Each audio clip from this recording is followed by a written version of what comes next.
عليكم السلام أحبتي، أهلا وسهلا بكم في برنامجكم العظات القرآنية، وهذه الحلقة رقم 983. ونحن لازلنا في كتاب المحمديون بين إهلاك قائم وإهلاك قادم، يعني إهلاك مستمر. وهذه الحلقات لكي نحذر ونرجو أن يتوقف هذا الإهلاك الذي لا يزال مستمرا من أيام أبو بكر الصديق أو الزنديق لغاية السيسي الأيام دي. وطبعا احنا النهاردة 27/9، ومفروض ان في مظاهرات في مصر ضد السيسي. ما نعرفش بقى حين يذاع، يعني تذاع هذه الحلقة هيكون في هناك سيسي ولا لا، الله أعلم. لكن حتى لو ذهب السيسي فسيأتي سيسي آخر، لأن الناس فسد، ولأنه لابد من إصلاح ديني. المهم، نستكمل ما قاله عمنا المقريزي، الرجل المؤرخ العظيم، أعظم مؤرخ في العصور الوسطى، في كتابه السلوك، وفي الأجزاء الأخيرة منه يسجل من واقع ما يرى. ونحن في عام 841 اللي هو بيسجل فيه المقريزي، ونحن في شهر شوال اللي هو بعد ما رمضان مشي وجه يوم العيد. ايه اللي حدث بقى في يوم العيد؟ طبعا احنا قبل كده كان السلطان عيان، وكان الظلم موجود، وكان في وباء، والاحوال زي الزفت في القاهرة ومصر في ذلك الوقت، او ما يسمى بالقاهرة الكبرى الان. دي هي الحلقة السادسة في هذا الموضوع. بيقول لك شهر شوال أهل بيوم الخميس. كلمة أهل يعني ظهر الهلال بتاعه، لأنهم كانوا يتعرفون على الشهور بالهلال، على حسب الحديث الكوميدي اللي يقول لك يعني صوموا لرؤيته وافطروا لرؤيته. وقد شو بقى، وقد كل الناس، يا سلام على التعبير، كل من الكلل والتعب. وقد كل الناس بالقاهرة ومصر من القبض والأنكاد. القبض اللي هو ضيق، الأنكاد جمع نكد، ما لا يوصف. ده يوم العيد، يوم عيد الفطر. وذلك من تزاوج عدة الأموات في كل يوم، الوباء. فكانت عدة من رفع ذكره من ديوان المواريث في هذا اليوم وهو يوم العيد من القاهرة 100 إنسان، ومن مصر 22. طبعا أي واحد بيموت على طول بيتسجل عشان خاطر يشوفوا الميراث بتاعه وياكلوا منه اللي يقدروا. بيقول لك هذا وقد تعطل بيع كثير من البضائع وأمتعة النساء لامتناعهن من المشي في الطرقات، عشان ما حدش طبعا النسوان هم اللي بيشتروا. واستوحش نساء الأمراء المجردين وأولادهم لغيبتهم عنه. يعني المجردين هم رايحين في تجريدة عسكرية، نسوان المماليك بقى النسوان الهاي آي زعلانين عشان خاطر جيزانهم وعيالهم رايحين يحاربوا. وخلق الناس من عزف متولي الحسب. طبعا هو راجل عين واحد محتسب، وراجل طايح في الناس ضرب الى اخره.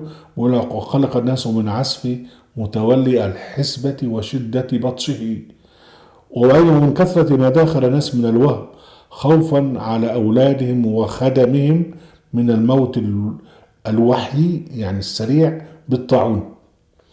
يعني خايفين بقى على عيالهم من العيل، بنكون ماشي قدامك وبعدين كده يجيله الطاعون ويموت. وبرضه خدمهم اللي هم كانوا في الوقت ده العبيد مالين في كل حته. ومن وجود انواع المكاره بالذمه من اليهود والنصارى. وبرضه ناس كانت شايفه العسف الذي يحدث لليهود والنصارى. يقول بقى هنا بقى، وده بيتكلم عن نفسه وهو شاهد على العصر، بيقول بحيث اني، عن نفسه، بحيث أني لم أدرك في طول عمري عيدا كان أنكد على الناس من هذا العيد. يعني ما شفتش في حياتي، ده هو بيكتب كده، واحد بيسجل زي ما مثلا قاعد مثلا اتكلم عن السيسي او عن ترامب وانا شاهد، فالكلام بتاعي بعد 200 300 سنه يبقى كلام مهم جدا، لان انا راجل شاهد على هذا. فالمقريزي هنا شاهد، بيقول لك بحيث اني لم ادرك في طول عمري عيدا كان انكد على الناس من هذا العيد. وفي ليله هذا العيد، كانت ليله سوداء طبعا، اشتد برد الشتاء في بلاد الشام، فأصبح الناس منصفد إلى دمشق وحماه وحلب وديار بكر إلى أرزنكان.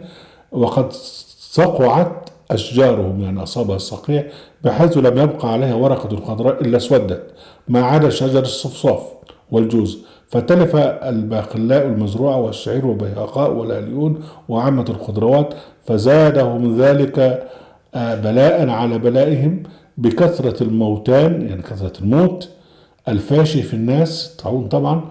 وهبت مع ذلك بصفد ريح باردة هلك بعدها من الناس والدواب ما شاء الله، وتلفت بها الزروع والأشجار. برضو في نفس ليلة العيد الأسود ده قال واتفق أيضا في ليلة عيد الفطر أن هاجم على مدينة فاس من بلاد المغرب سيل عظيم طوفان، فأخذ خلائق وهدم عدة مساكن، فكان أمرا مهولا وحادثا شنيعا.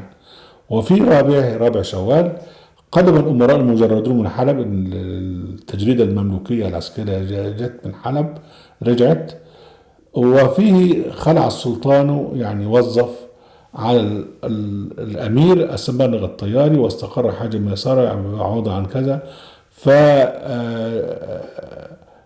الخمور من دون نصارى وغيرهم.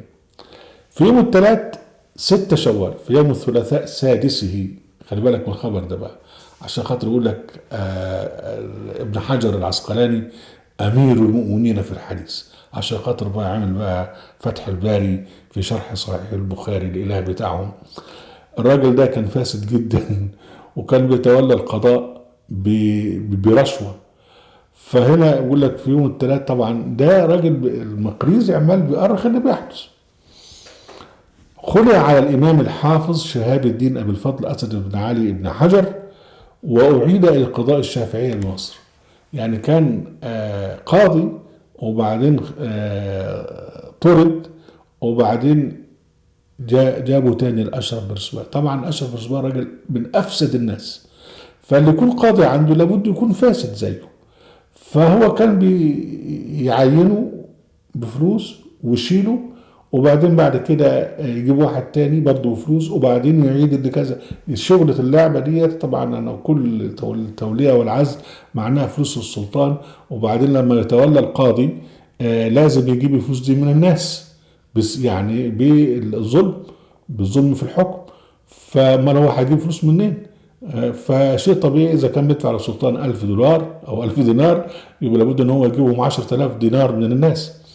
فأعيد إلى قضاء الشافعية بداية مصر عوض عن قاضي القضاء علم الدين البلقيني، وألزم أن يقوم لعالم الدين الصالح بما حوله الخزانة. يعني ألزم السلطان الأشرف بن رسوان ألزم ابن حجر العسقلاني أمير المؤمنين في الحديث أنه يدفع عن القاضي اللي فات الرشوة اللي كان دفعها القاضي اللي فات إلى ليه بقى؟ لأن ده الشيخ جرسباي هو طبعا بقى داخل في دور التوبه وبتاع، قال لك مش هاخد فلوس في توليه القضاء، فعزل الراجل اللي فات وجاب ابن حجر وحطه مكانه، قال له بس ادفع للقاضي اللي فات الرشوه اللي كان دفعها لي. يعني راجل شوف بقى راجل فير، يعني مش هاخد منك فلوس بس ادفع فلوس للقاضي اللي فات. ولو وقد اصدر السلطان انه لا يولي احد من القضاء بمال، فانه داخله وهم عظيم، يعني ابتدى يخاف من كثرة تزايد الموت السريع في الناس، وموت كثير من المماليك السلطانية سكان الطباق من القلعة. احنا قلنا المماليك السلطانية لهم زي الحرس الجمهوري يعني، ودول عايشين في القلعة اللي بيعيش فيها السلطان، فابتدى الطاعون ياكل فيهم. ويقول لك مش بس، وماتوا كثير من خدام السلطان الطواشية ومن جواريه وحظاياه وأولاده. يعني ابتدى الطاعون ياكل بقى الخدام الطواشي اللي هو الخدام اللي بيخدم، والجواري بتوعه والمحظيات بتوعه واولاده. ابتدى الطاعون، فراجل خايف فقال لك مش هاخد فلوس من القضاء، وجاب الشيخ ابن حجر وقال له انا هعينك مكان اللي فات، بس ادفع للراجل اللي فات ده الرشوه اللي كان دفعها لي.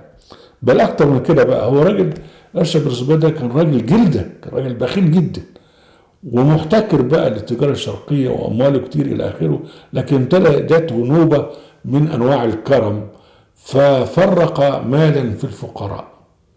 بعت واحد راكب. وده كان بيحدث على فكرة كتير جدا في العصر المملوكي، ان يجي السلطان يبعت واحد راكب فرس ويفرق فلوس على الناس، فتتجمع الناس ويروحوا هاجمين على الراجل بالفرس بتاعه وياخدوا منه الفلوس. ده كان بتحدث دايما يعني. فدي حدثت بقى في عهد الاشرف بورسباي اللي هو بخيل جدا، ولك فرق مرة في الفقراء فتكاثروا على متولي اللي هو بيتولى تفرقة ذلك حتى سقط عن فرسه. اللي بيحدث كان السلاطين السابقين او اللي بعديه يعني مش بيزعلوا قوي، لكن ده راجل زعل جدا بقى. فغضب السلطان من ذلك وطلب سلطان الحرافيش. الحرافيش اللي هم او الحرافيش او الجعيديه، اللي هم الناس الايه الغوغاء والعوام، اللي هم الناس الصيع اللي في الشوارع يعني. وطلب سلطان الحرافيش وشيخ الطوائف اللي هو شيخ مشايخ الحرف يعني. ولأن كان في نقابات في ذلك الوقت، يعني كان في نقابة للشحاتين وفي نقابة كانوا بيسموهم الجعيدية. فطلب بقى، وفي نقابة بقى للسباكين ولا كذا ولا كذا، بس مش في نقابة للكهربائية، ما كانش في الوقت الكهرباء. ولك وألزمهما بدفع الجاهلية أجمعين من السؤال في الطرقات، يعني منع المتسولين، وإلزامهم بالتكسب، يعني كان الناس منهم تقدر تشتغل بس يعني كالعادة. وأن من شحذ منهم يقبض الوالي عليه وأخرج ليعمل في الحفير. الوالي قلنا اللي هو رئيس الشرطة مدير الأمن يعني. فقالك اللي يلاقي واحد جعيدي شحات وصحته زي البوم هاتوه قبضوا عليه فلم بيشحت وخليه يشتغل سخرة يفحر في الحفير. فامتنعوا من الشحاذة وخلت الطرقات منهم، ولم يبقى من السؤال اللي هم الشحاتين يعني إلا العميان والزمناء اللي هم عندهم أمراض مزمنة وأرباب العاهات. ولم نسمع بمثل ذلك. يقول لك أنا ما سمعتش في الحاجة دي حصلت قبل كده. فعم الضيق كل أحد وانطلقت الألسنة بالدعاء على السلطان وتمني زوال. ابتدى الناس كلها تدعي عليه ربنا ياخدك يا شيخ. فاصبح في يوم الأربعاء السابع، يعني يوم الأربعاء 7 شوال، مريضا قد انتكس ولزم الفراش.